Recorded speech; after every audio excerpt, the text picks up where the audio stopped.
O pintor italiano Bruno Amadio, que usava o nome artístico Giovanni Brangolin, foi o criador dos quadros Crianças que Choram.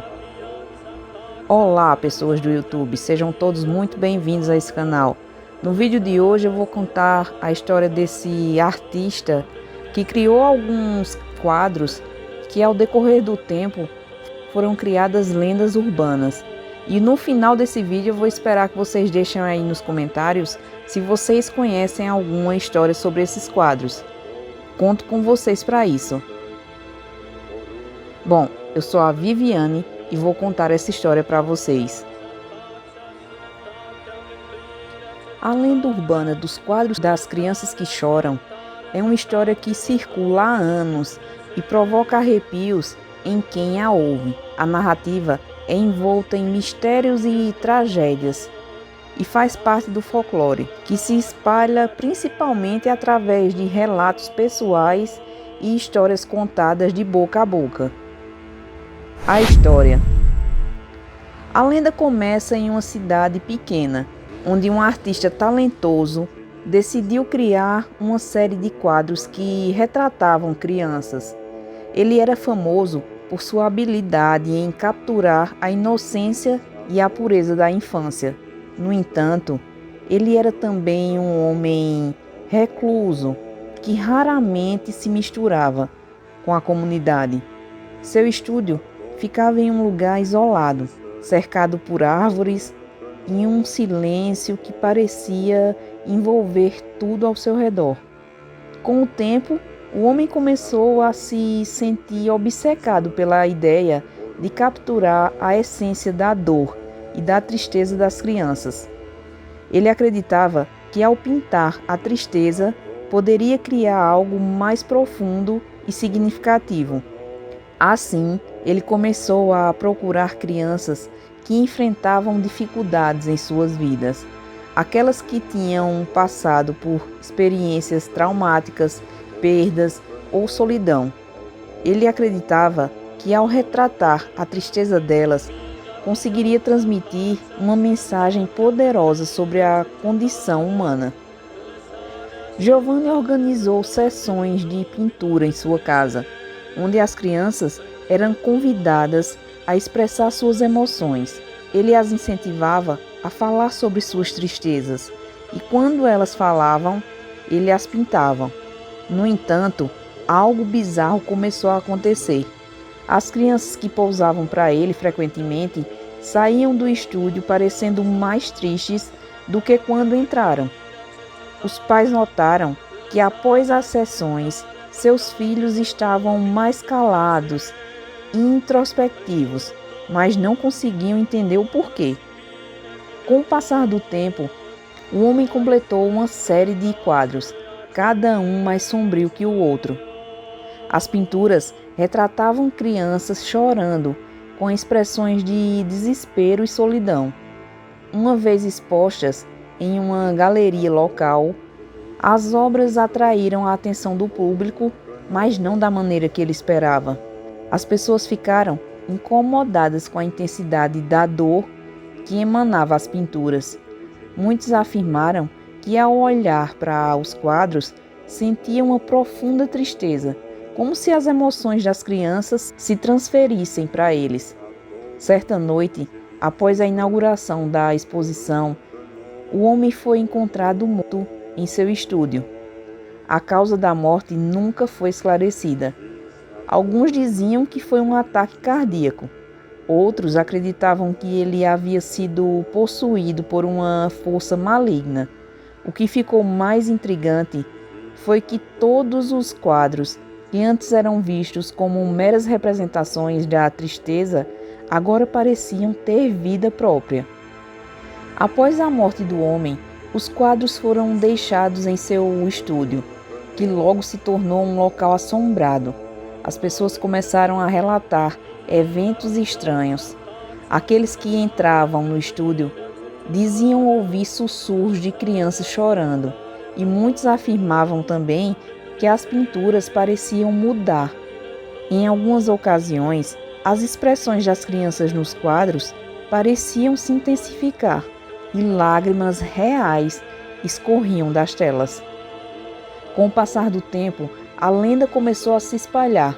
As pessoas começaram a contar histórias de que quem olhasse para o quadro por muito tempo poderia sentir uma tristeza profunda e, em alguns casos, até desmaiar. Outros afirmavam que as crianças nas pinturas pareciam olhar diretamente para quem as observava, como se estivessem implorando por ajuda. A fama dos quadros cresceu e logo turistas e curiosos de outras cidades começaram a visitar o estúdio abandonado.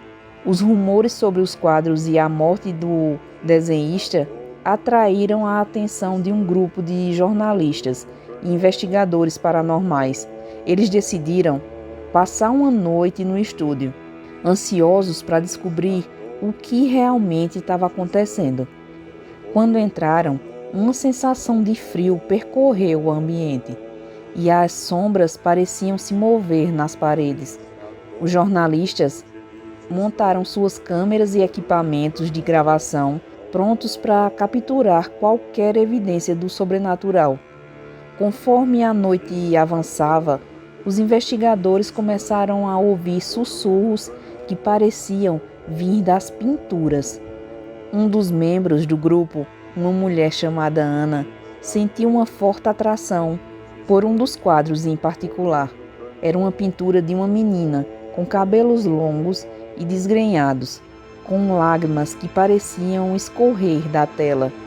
Ana, hipnotizada pela imagem, se aproximou e ficou olhando por um tempo. De repente, ela teve uma visão. A menina no quadro estava em um lugar escuro e solitário, presa em um mundo de dor e desespero. Ana viu flashes de sua vida, momentos de tristeza e abandono que a garota havia enfrentado. A sensação de empatia foi tão intensa que Ana começou a chorar, sentindo a dor da criança como se fosse a sua. O grupo, percebendo que algo estava errado, tentou chamá-la de volta à realidade. Mas Ana estava completamente distraída na visão.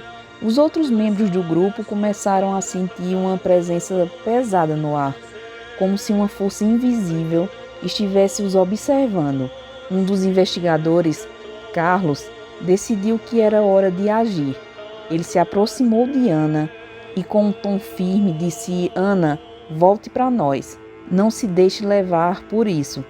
Suas palavras pareciam quebrar o feitiço, e Ana finalmente acordou de seu transe, ofegante e assustada. Ela está tentando me contar algo, Ana sussurrou, ainda tremendo. A menina no quadro, ela está presa. Nós precisamos ajudá-la. O grupo decidiu que precisavam investigar mais a fundo. Eles se dividiram para explorar o estúdio, enquanto a Ana ficou perto do quadro, tentando se conectar com a criança novamente.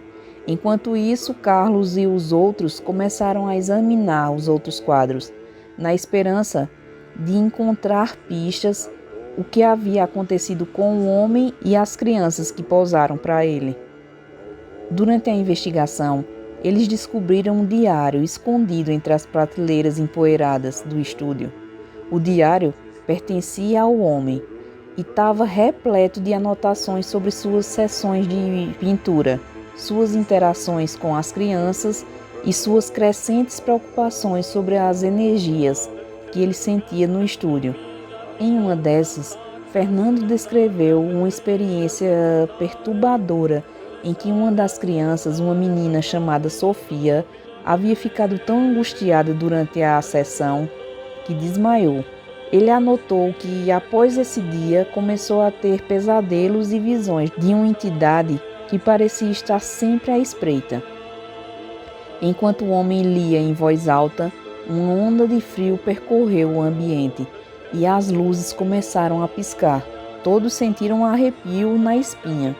Acho que o homem estava certo sobre algo que ele despertou aqui, disse Carlos, olhando para os outros com preocupação. Essa dor não é só da criança.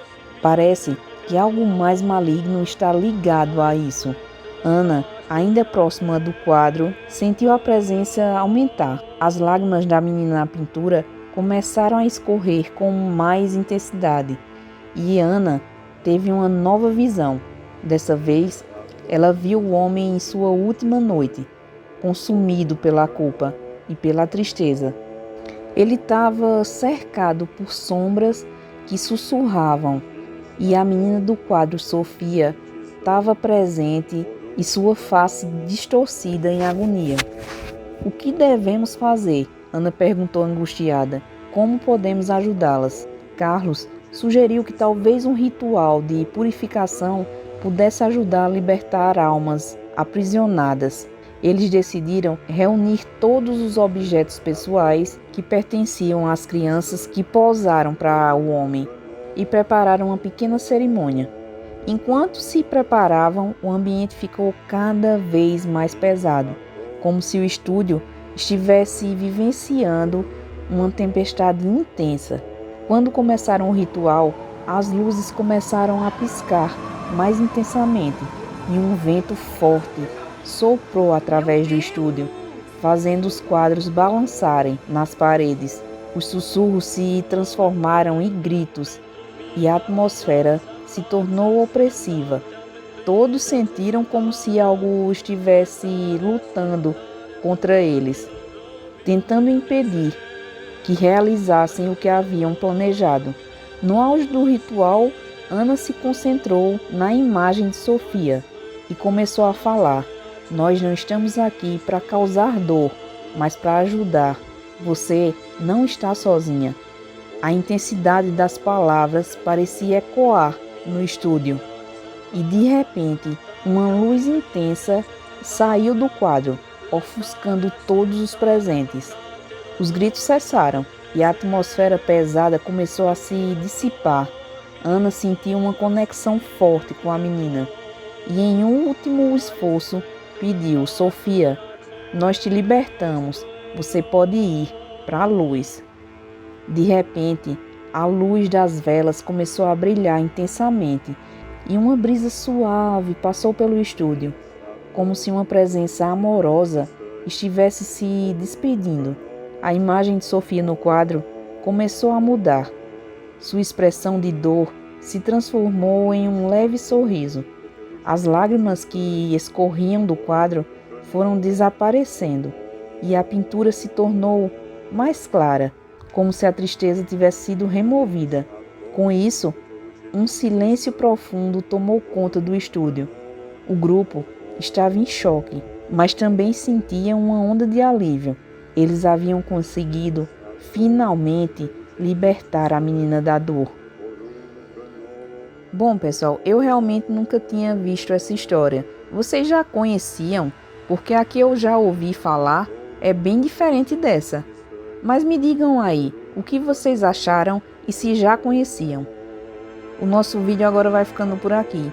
Fiquem todos com Deus e até a próxima.